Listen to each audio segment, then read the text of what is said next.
Исследователи солидарны в том, что смерть Сталина стала триггером, запустившим изменения в Союзе. Спустя 3 года культ личности Сталина был развенчан.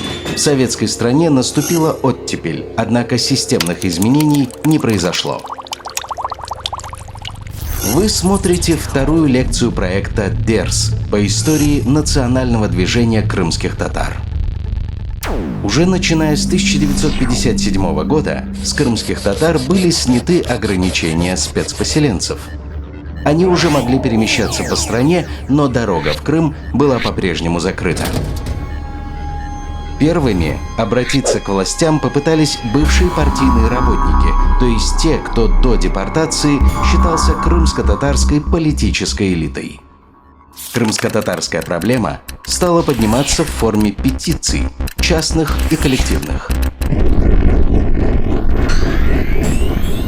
Первый период национального движения начинался в Узбекистане, где оказалась большая часть народа.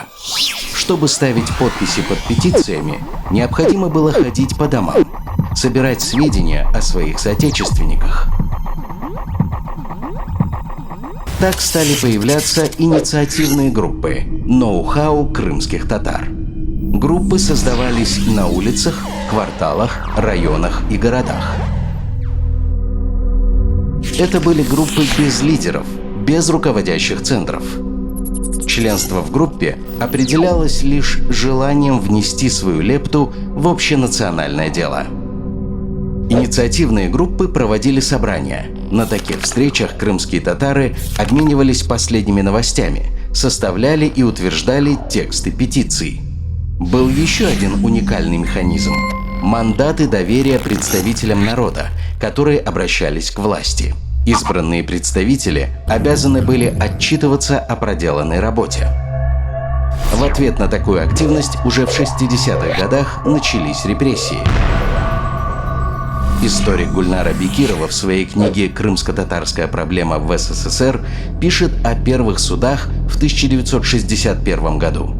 Теперь крымские татары стали понимать, депортация – это не досадная ошибка. Это следствие национальной политики государства. Во второй половине 60-х в национальном движении вперед выходит новое поколение. В петициях уже много критики. Действия власти стали называть геноцидом. Затем вместо петиций в ход пошли маевки, митинги, демонстрации. Крымские татары активно общались с прогрессивной советской интеллигенцией. Диссиденты-шестидесятники с восторгом перенимали опыт 20-летней борьбы крымских татар.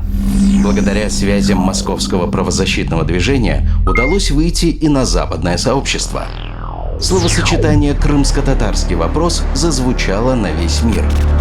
А что же власть? В 1967 году был издан указ о гражданах татарской национальности, ранее проживавших в Крыму.